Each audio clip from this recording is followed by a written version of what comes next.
This program is provided by Universal Genesis. Welcome back to the Deep Dive. Today, we're taking on a mission that some might call philosophical heresy.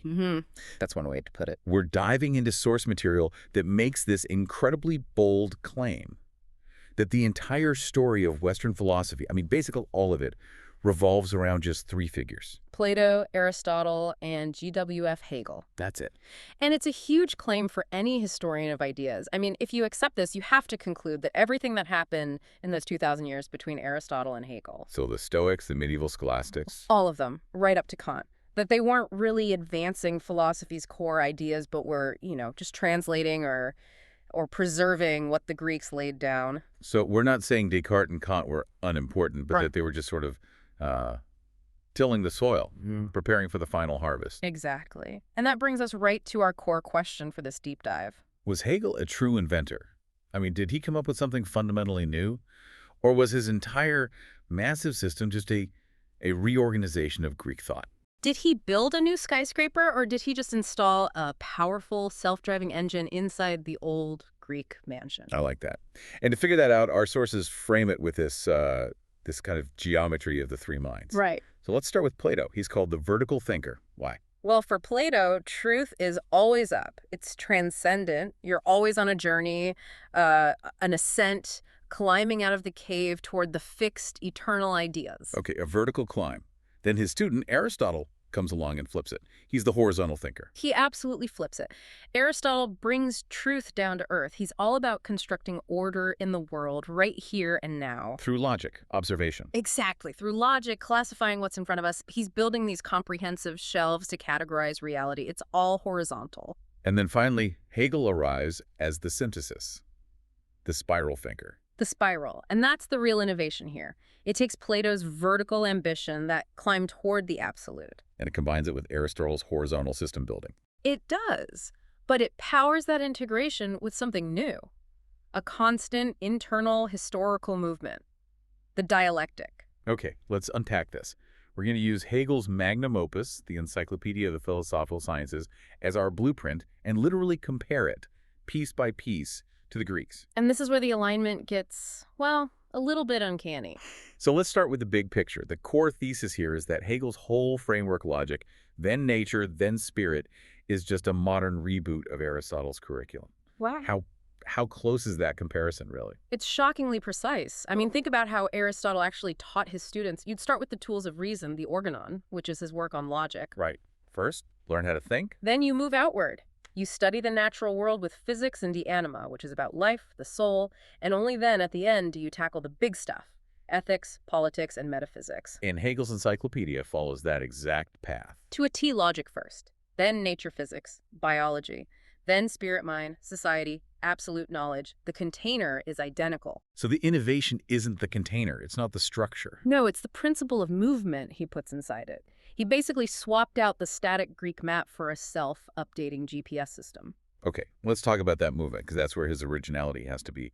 You pointed out two big innovations. First up, self-developing reason. This is a massive shift. For Plato, reason was like an eye. It just looked out and saw eternal truth. For Aristotle, it was a tool for sorting what it saw. But for Hegel flips it. He says reason doesn't just see truth, it produces truth. It develops itself through its own internal conflicts. It's self-aware and constantly self-correcting. And that leads directly to the second big idea, historicized truth. Exactly. If reason is always developing, then truth itself must develop. It's not some eternal thing handed down from on high. Like it was for Plato. Right. For Hegel, concepts like freedom or beauty are historical achievements. They are generated by culture over time. The Greek polis was the peak of ethical life for them. For Hegel, the modern state is the current peak for us. That's the dynamic part he grafts onto the static Greek skeleton. Let's get into the engine room then, the logic. This is the most abstract part, but it's where everything starts. Aristotle had his logic, Kant had his categories. Yeah.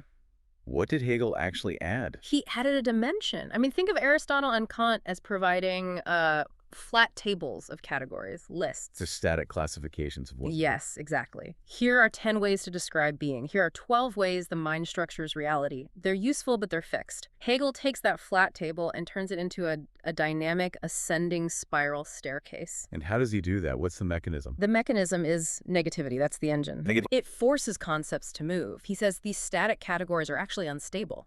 If you push a pure concept to its extreme, it collapses into its opposite.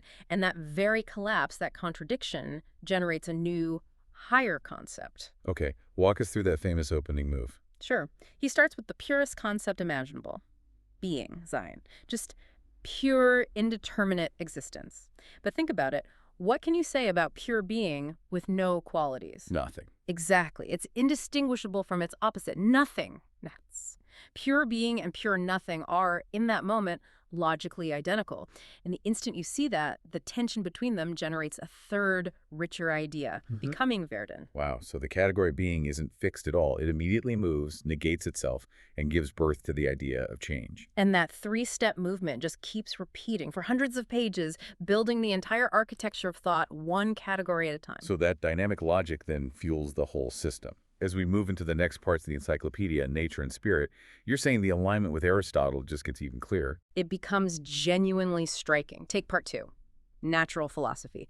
It moves from mechanics to physics and then to organics or biology. Okay. That progression from dead matter governed by external laws to living things with an internal purpose, that's just pure Aristotle. It's his doctrine of teleology, the idea that everything in nature is moving toward its own fulfillment. So the physics is Greek, just with time and evolution injected into it. Pretty much.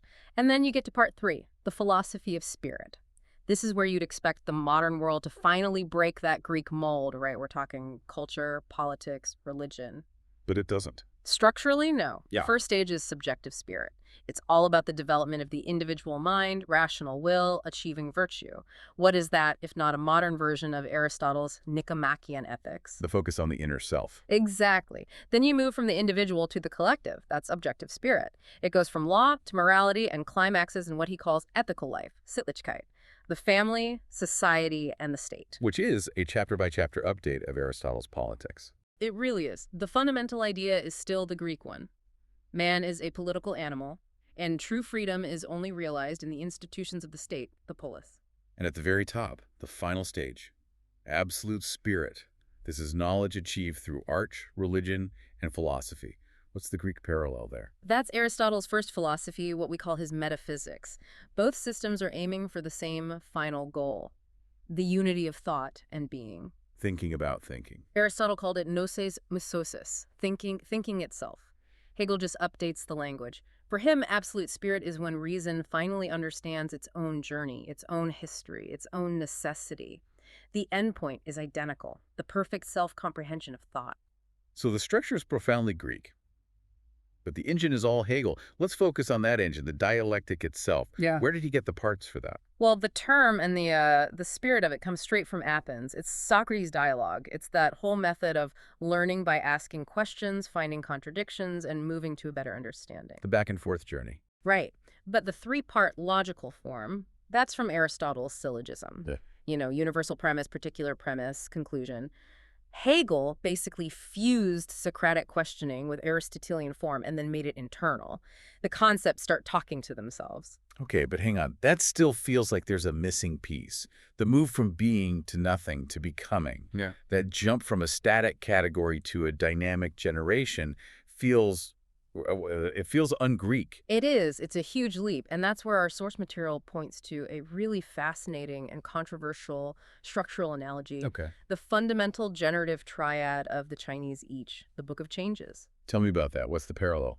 The I Ching is all about cyclical generation through opposites. It starts with Qin, or heaven, which is pure creative force, pure yang. It's analogous to Hegel's being. Okay, pure affirmation. Its polar opposite is Kun, or earth, the receptive empty principle, pure yin, which is analogous to nothing. And the synthesis, the moment they interact, is Zun, which means initial movement or generating. That is the embodiment of becoming. That structural parallel is. Wow. It's profound. So the obvious question, did Hegel know about this?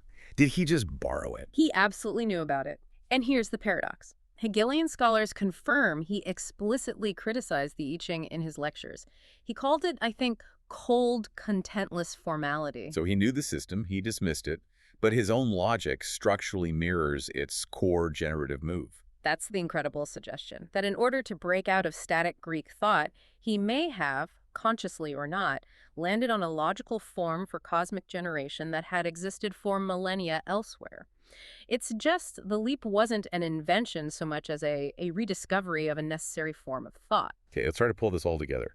The skeleton of the encyclopedia is Greek. If Plato, Aristotle, and Socrates give him the bones, what about everything else? Christianity, Kant, the French Revolution. Doesn't all that modern content make him original? It provides the drive. It gives the system its modern vocabulary and its urgency, but it doesn't change the framework. The Kantian idea of the active self, for example, is the content that fills the early chapters on spirit. And something like the French Revolution is just a case study. It's an example, yes. A rich historical example that's analyzed within the Aristotelian framework of objective spirit. But it doesn't break the architecture the Greek blueprint holds. So when we step back, what does this actually say about Hegel's genius? Does this make him seem less original? I think it's the opposite. His genius was in the transformation itself. He took the static Greek knowledge system, he gave it Plato's vertical ambition, and he powered it with that Socratic Aristotelian engine, turning it into a dynamic historical machine. He didn't invent the truth. He invented the process by which truth is generated through history. And this reading of philosophy, this Plato-Aristotle-Hegel triangle, it's not just a fringe idea. It's central to major schools of thought, like the one stemming from Koyove, who basically argued that once Hegel did this, once he forced static truth to march through time, the main job of philosophy was, well done. Which leaves us with a final provocative question for you to think about. If Hegel really did achieve this kind of structural perfection, taking the best of Greek thought and making it dynamic, is there any core philosophical concept left to invent? Or is all post-Hegelian philosophy just footnotes on the system he inherited and perfected? Something to ponder, for sure. The ultimate ambition of organizing all knowledge. That's all for this deep dive. We'll see you next time. This program is provided by Universal Genesis.